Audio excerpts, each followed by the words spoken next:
¿Alguna vez te has preguntado si la fe puede ser una fuerza de cambio social? Si la teología, el estudio de Dios, puede dialogar de tú a tú con la sociología, la política o la economía. Hoy vamos a sumergirnos en el pensamiento de una figura que no solo se hizo estas preguntas, sino que dedicó su vida a responderlas, el teólogo uruguayo Juan Luis II.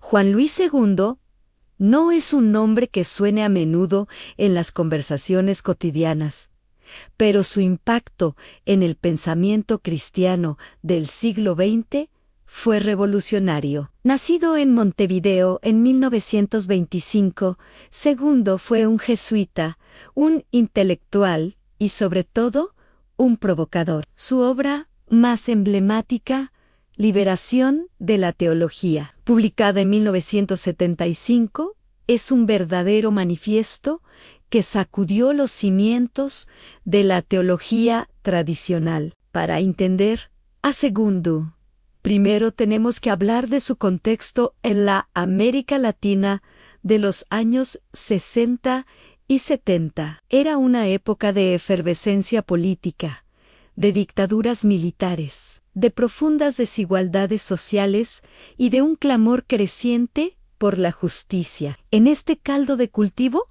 nació la teología de la liberación, un movimiento que buscaba releer el Evangelio desde la perspectiva de los pobres y oprimidos. Y aquí es donde entra nuestro protagonista. Mientras muchos teólogos de la liberación se centraban en la acción pastoral directa, II se dio cuenta de que algo más profundo era necesario.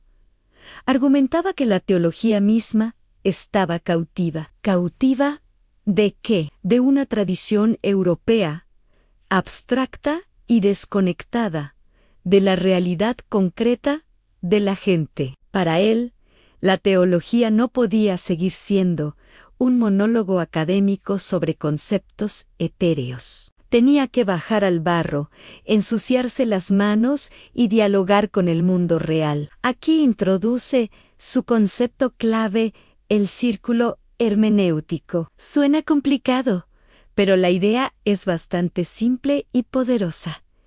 II propone un método en 4 pasos. Primero, partimos de nuestra realidad, de nuestra experiencia de injusticia y opresión. Sentimos que algo no está bien en el mundo. Segundo, aplicamos una sospecha ideológica, es decir, nos preguntamos, ¿qué ideas, qué estructuras de poder, qué intereses ocultos están manteniendo esta situación de injusticia? Y aquí es donde las ciencias sociales se vuelven indispensables. La sociología, la economía, la ciencia política nos dan herramientas para analizar y desmontar esas estructuras. El tercer paso es una nueva experiencia de la realidad a la luz de ese análisis. Ya no vemos el mundo de la misma manera. Entendemos las causas profundas de la pobreza, de la desigualdad. Y solo entonces, en el cuarto paso, volvemos a la teología. Releemos la Biblia, la tradición de la Iglesia, pero con ojos nuevos. Nos preguntamos, ¿qué tiene que decir Dios sobre esta realidad que acabamos de analizar? ¿Qué mensaje de liberación encontramos en el Éxodo, en los profetas, en la vida de Jesús? Este círculo es un proceso continuo de la nueva interpretación teológica. Volvemos a la acción, a la práctica transformadora que a su vez genera nuevas preguntas y nos impulsa a empezar el ciclo otra vez. Para II, la fe no es un conjunto de verdades que se aceptan pasivamente. Es un compromiso activo y constante con la transformación del mundo hacia el reino de Dios, que es un reino de justicia y fraternidad. Liberación de la teología no es solo el título de su libro, es su programa: liberar a la teología de su torre de marfil para que pueda ser una herramienta útil para la liberación humana. Él creía que la fe, sin un análisis crítico de la realidad, corre el riesgo de volverse ingenua o, peor aún, cómplice de la injusticia. Por otro lado, un análisis social sin la perspectiva de la fe puede caer en el cinismo o la desesperanza. La clave está en la unión de ambas. Por ejemplo, pensemos en el concepto de pecado. Tradicionalmente, se entiende como una falta individual, pero segundo, usando las herramientas de las ciencias sociales, nos ayuda a ver el pecado estructural, es decir, las estructuras económicas, políticas y sociales que generan pobreza, exclusión y muerte. Luchar contra el pecado, entonces, no es solo un asunto de conversión personal, sino también de transformar esas estructuras injustas. La obra de Segundo no estuvo exenta de críticas. Algunos lo acusaron de politizar la fe, de reducir el Evangelio a una ideología más, de estar demasiado influenciado por el marxismo. El propio Vaticano, en ciertos momentos, miró con recelo a la teología de la liberación. Sin embargo,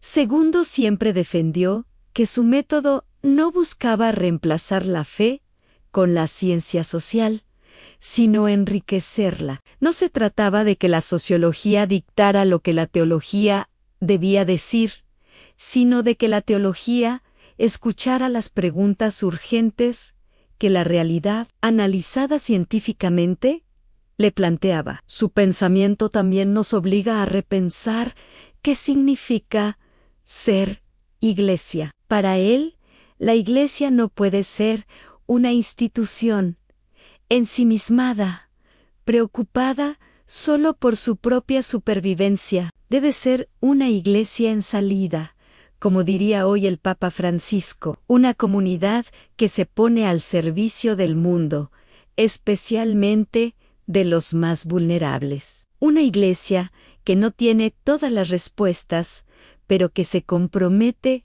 a buscarlas junto a toda la humanidad. Otro aspecto fascinante de su teología es la idea de la fe adulta. Segundo criticaba una fe infantil, basada en la obediencia ciega y en la búsqueda de seguridad. Proponía una fe que asume el riesgo, la incertidumbre y la libertad. Un creyente adulto no es el que tiene certezas absolutas sobre todo, sino el que, en medio de las dudas y las complejidades del mundo, elige libremente seguir a Jesús y comprometerse con su proyecto de amor y justicia. Hoy, décadas después de que Juan Luis II escribiera sus obras principales, su pensamiento sigue siendo increíblemente relevante. Vivimos en un mundo marcado por crisis económicas, polarización política, desastres ecológicos y profundas desigualdades. Las preguntas que él planteó siguen resonando con fuerza. ¿Cómo puede nuestra fe iluminar estos desafíos? Estamos usando todas las herramientas a nuestro alcance, incluidas las ciencias sociales, para comprender y transformar nuestra realidad, ¿o nuestra fe se ha vuelto una cómoda evasión del mundo? El legado de Juan Luis II es una invitación a pensar, una invitación a no conformarnos con respuestas fáciles, una invitación a un cristianismo valiente, inteligente y comprometido. Nos enseña que ser creyente no significa apagar el cerebro, sino todo lo contrario. Significa pensar más, analizar más y, sobre todo, amar más. Un amor que se traduce en acciones concretas por la justicia. Así que la próxima vez que leas una noticia sobre desigualdad social o crisis política, quizás puedas recordar el círculo hermenéutico de Segundo. Pregúntate, ¿Qué está pasando aquí? ¿Qué estructuras están en juego? ¿Y qué tiene que decir mi fe, mi visión del mundo al respecto? Esa es la liberación de la teología en acción. Un legado que nos desafía a todos a ser agentes de cambio en nuestro propio tiempo y lugar. Gracias por acompañarnos en este viaje por el pensamiento de Juan Luis II. Si te ha parecido interesante y quieres seguir explorando las ideas que han moldeado nuestro mundo, no olvides suscribirte y activar las notificaciones. Nos vemos en el próximo video.